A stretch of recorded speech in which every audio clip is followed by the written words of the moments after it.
মেরাজ কি অবস্থা? এই তো কাকা ভালো আছি আলহামদুলিল্লাহ, আপনি কেমন আছেন? তোমার নাটক তো দেই যে খুব পাড়ামাড়ি হয়ে যাবে এখন একবারে মনে করো যে দোকান বাড়ে তো তোমার নাটক ছাড়লে মনে করো যে বন্ধ করে না।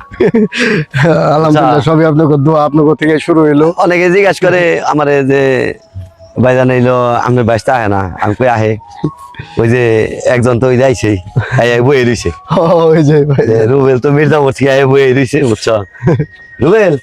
আমরা কিন্তু প্রথম যে নাটক করছিলাম এটা কিন্তু আমাদের এই বাড়ির থেকে শিমুলতলি নাটক কিন্তু আমাদের এই বাড়িতে শুটিং হয়েছিল। স্মৃতি এটা একটা, এটা বুঝছো এই বাড়ির থেকে ও কিন্তু আমার ভাইয়ের ছেলে, ওর আব্বা আমার হইলো মামাতো ভাই, বড় ভাই আর কি, বড় ভাইয়ের ছেলে। কিন্তু বাতিদা খুব একাত্র আর কি। আর আমি তো মনে করো যে হাসপাতালে করি, আবার হইলো পার্সের ব্যবসা করি, আর এই ফেসবুকের মধ্যে ওইটি আমার আনছে, ওইটি আমার সবকিছু করে দিচ্ছে।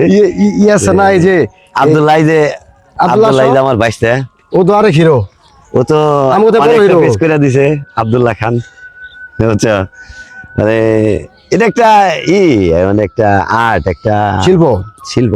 এটা কোনো পেশা না, কিন্তু একটা মানুষের সাথে কাজ করে মজা পাই, মানুষকে কোনো কিছু দিতে পারলে ভালো, বিনোদন দিতে ভালো লাগে এটাই। এখন এইখানে আসলে আমার একটা জিনিস মনে পড়ে, এটা খানবাড়ি, আমরা যেহেতু খান পরিবার, হ্যাঁ, তো কাকার বাড়ি, যে খান বাড়ি এটা আমাদেরই বাড়ি, কাকার বাড়ি না।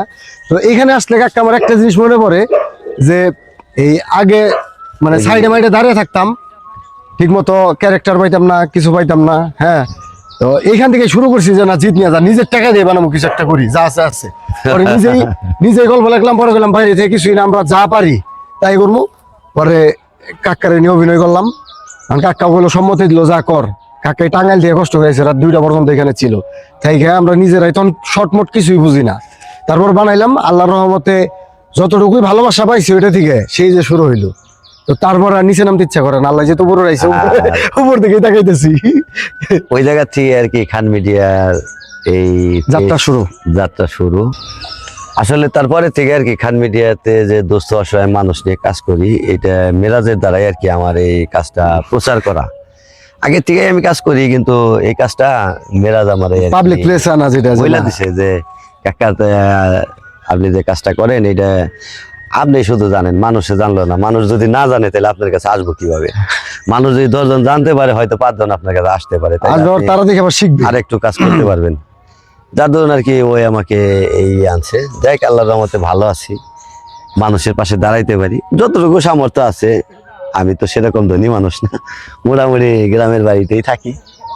এখান থেকে আর কি যতটুকু সম্ভব এতটুকু চেষ্টা করি আর কি। কাকার তো মন মানসিকতা যেমন ভালো, আল্লাহ তো ঢাইলেও দিছে মন। আল্লাহর রহমতে যে কত সুন্দর পরিবেশ, প্রত্যেকটা গাছ বোঝাই, ধান গাছ কিন্তু এগুলো আমাদের এই যে কত সুন্দর পরিবেশ। দেখাও সাবিত ওইদিকে, কত সুন্দর পরিবেশ। এই সম্পূর্ণটাই এই জায়গায় অনেক অনেক জায়গা। তো এই যে এখানে আমাদের এই শিমুলতলি নাটকের শুট হয়েছিল।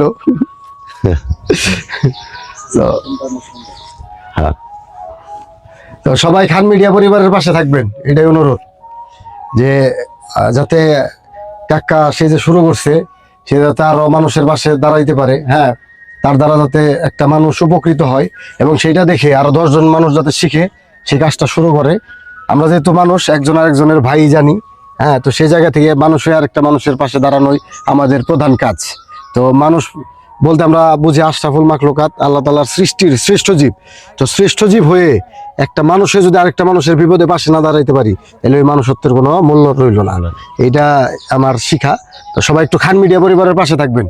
আর খান মিডিয়া পরিবারের অঙ্গীকার, আমরা যদি আমাদের সামর্থ্য হয় বা আমরা যেভাবে আছি, আমাদের একটাই চাওয়া যে কোনো মানুষ যেন ক্ষুধার্ত না থাকে, ইনশাল্লাহ। এটা যদি আপনাদের সহযোগিতা পাই, হয়তো আমরা সামনের দিকে এগিয়ে যেতে পারবো। যে আমি খাবো আর একজনে খাবে না, এটা কিরকম হয়? আমরা যেন এই কাজটা করতে পারি। আমার খুব মনে পড়ে একটা জিনিস, যে এই চোখে দেখে না মানুষগুলা, হ্যাঁ, তারা কোনোদিন ভাবতে পারে নাই যে তারা এইভাবে তাদের আবার ফিরে পাবে। কি ভালো লাগলো যে আমি কাকার সাথে গেছি আগে, যে হচ্ছে ওই মানুষগুলা রাস্তা থেকে উঠে নিয়ে যে চোখে ফ্রিতে অপারেশন করে দিছে, তারা যখন চোখের আলোটা ফিরা পাইলো, বুঝে যে একটা হাসি, এই হাসিটার যে মানে কতটুকু আনন্দ এটা আমরাই জানতাম, যে কতটুকু আনন্দ এই হাসিটার ভিতরে। এই জিনিসটা আমরা চাই যে আপনি আরো এরকম কাজ করেন, আপনার যত সহযোগিতা লাগবে। এখন যেহেতু আল্লাহ ওই অ্যাবিলিটি আল্লাহ আপনাকে দোয়া এই কয়েকদিনের মধ্যে হয়ে গেছে, তো এই বিষয়ে যতটুকু সহযোগিতা লাগবে আমরা আপনার পাশে আছি ইনশাল্লাহ। আপনি আগে যান, আপনি আমাদের এই টিমের প্রধানই থাকবেন ইনশাল্লাহ।